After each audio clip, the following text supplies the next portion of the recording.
Hey guys, we all welcome you in India's best learning platform, Upcoming IAS, and today we are going to deal with some current affairs issues. And the topic of the discussion for the Prelim Booster series for today is the National Green Hydrogen Mission. I hope you all are doing well, so without doing any further delay, let's start the video. And first of all, we will discuss about the National Green Hydrogen Mission.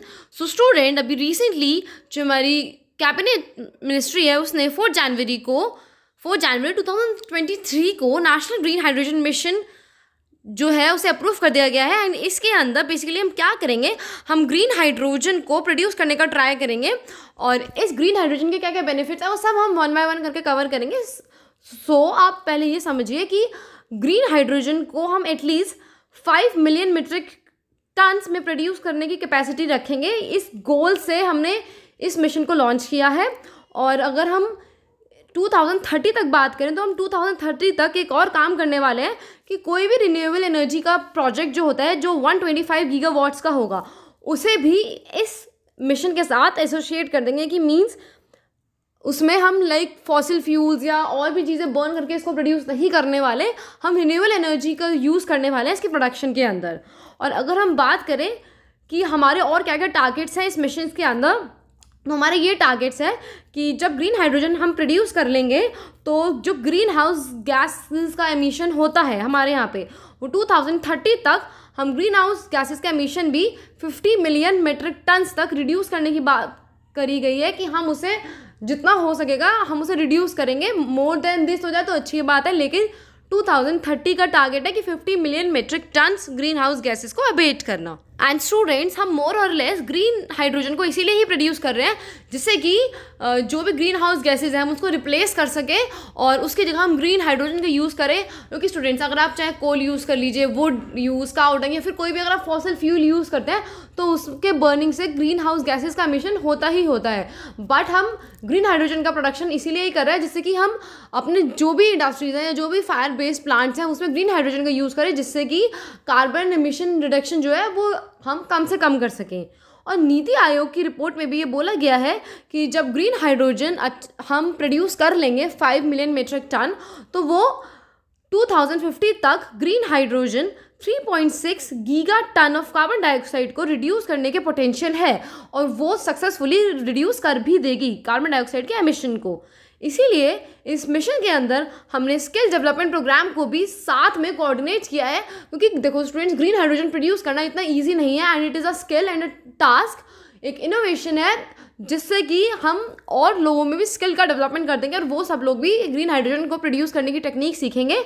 और हमारी जो ministry of new and renewable energy है उसने भी अपने official statement में ये कहा है, विद दिस मिशन हम 0.6 मिलियन जॉब्स अपॉर्चुनिटीज़ क्रिएट करेंगे जिससे कि अनएम्प्लॉयमेंट भी है वो रिड्यूस होगी, हमारे यहाँ पे लोगों को काम मिलेगा, उनके अंदर स्किल डेवलपमेंट होगी।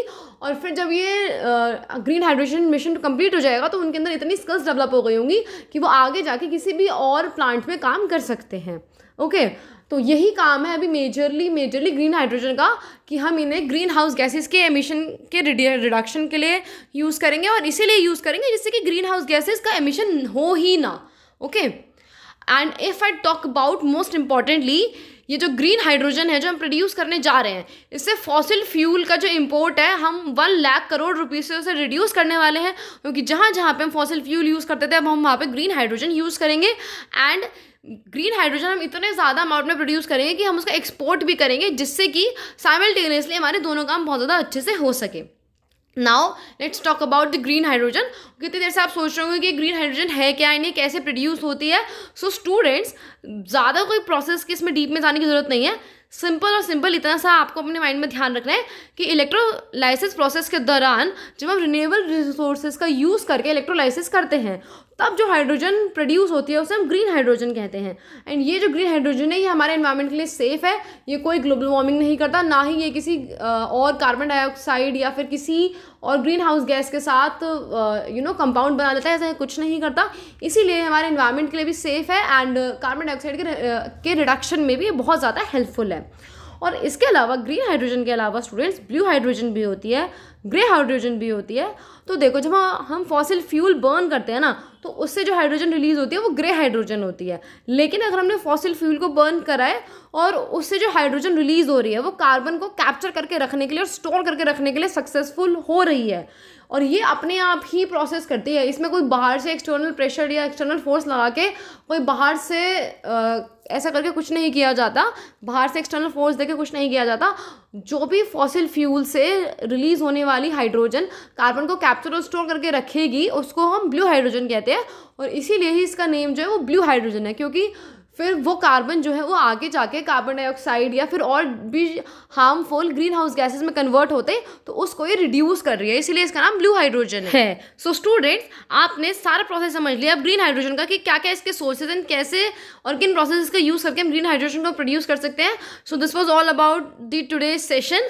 I hope you learned a lot, enjoyed a lot, and do share it with your friends so that they can also get the benefit of prelims booster series. Do your best study and stay tuned for the next update.